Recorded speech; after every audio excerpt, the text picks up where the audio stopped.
The Jackson State football team and Coach Prime making some more history as their spring game will be the first HBCU spring game ever broadcasted on national television. We're going to talk about it and how that changes the game for all HBCUs moving forward. Again, after the bumper.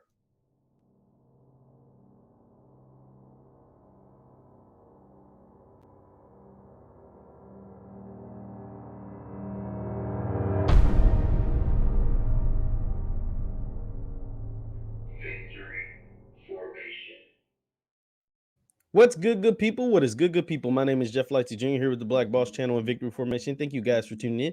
Be sure to hit the thumbs up button, like, share, subscribe, and notification bell because we upload every single day. Now, it has been announced by Jackson State themselves that their spring game will be nationally televised on ESPNU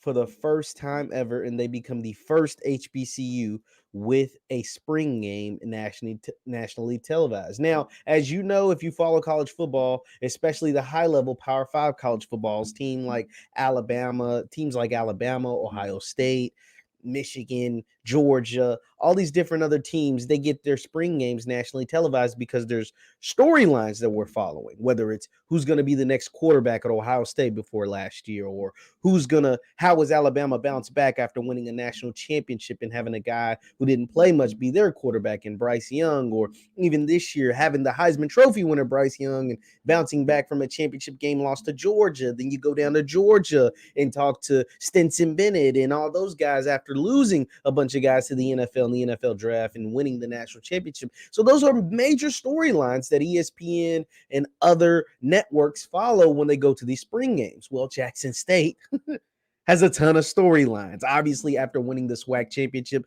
for the first time in nearly a decade, after winning the SWAC championship for the first time in over a decade, and winning the SWAC East for the first time in nearly a decade, and then you top that off, you lose in the Celebration Bowl. So that is like, whoa, how do you bounce back from that? But then you top that off by getting the number one player in the country, the first 5-star to ever go to a HBCU team, to HBCU school, to an HBCU conference, to an FCS school. And then you get a national recruit at the All-American game down in San Antonio, commit to Jackson State. So there's a bunch of storylines from Kevin Coleman and Deion Sanders to him losing his toes and all of this other stuff. And let me go ahead and let's read the article put out by Jackson State. It says football spring game to be nationally televised on ESPNU. The 2022 Jackson State University football spring game will be nationally televised Sunday, April 24th at 5 p.m. on ESPNU. The 2021 Southern Athletic Conference football champions will conclude the spring practice session at Mississippi Veterans Memorial Stadium. The game will be free and open to the public, with more details coming soon. Being the first HBCU to have our spring game nationally televised is a monumental leap in the right direction for Jackson State and all HBCUs, said JSU head football coach Deion Sanders. It's time that we're seen, heard, and recognized. 2022 JSU football season tickets are on sale, so get your tickets.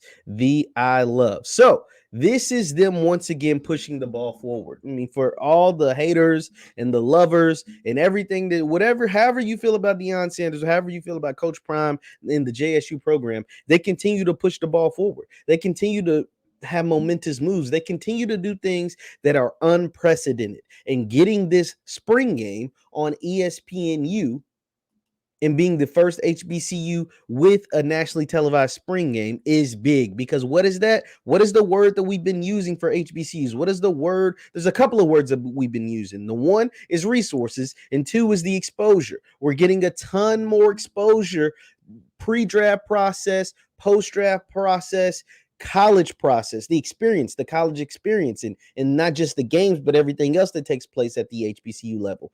That's the exposure that you need. Having the spring game nationally televised, that's the exposure that you need, because now you're looked at as a premier, as a real program, because the real and the premier programs get their spring games nationally televised. I just mentioned the reason why they do it. They do it because they have storylines to follow. They have unique storylines to follow. Well, Jackson State is in that same boat. Jackson State and a few other HBCU programs are in that same boat. But once you get Jackson State, that's how the ball gets to rolling for all the other programs. That's how the ball gets to rolling for the Gramblin's and for the FAMU's and for the Bethune-Cookmans and for the Southerns and for, even the schools in the MEAC, the South Carolina States, the Norfolk states, et cetera, the Howards or whatever. So that is how you get the ball rolling. And when you have a provocateur of change, like Coach Prime has called himself, this is how you get deals like that done. This is only going to continue to raise everything up, not just in the SWAC, not just for Jackson State, but for all HBCU programs, athletics, and then specifically football, even more specific. So I'm so happy that this is happening. This is a big deal. And this is just one of many things that continue to change, and one of many ways how you continue to get resources poured into your universities when you're able to make deals and make moves like this one. Leave your thoughts in the comments. Leave your thoughts in the comments down below. Once again, my name is JeffLightsYJr. with the Black Boss channel and Victory Formation. Subscribe to my YouTube channel, JeffLightsYJr., and also follow me on Twitter and Instagram at JLightsy7. That is Twitter and Instagram at JLightsy7. Thank you guys for tuning in. Be sure to hit that thumbs up button before you leave, and I'll see you next time. Peace.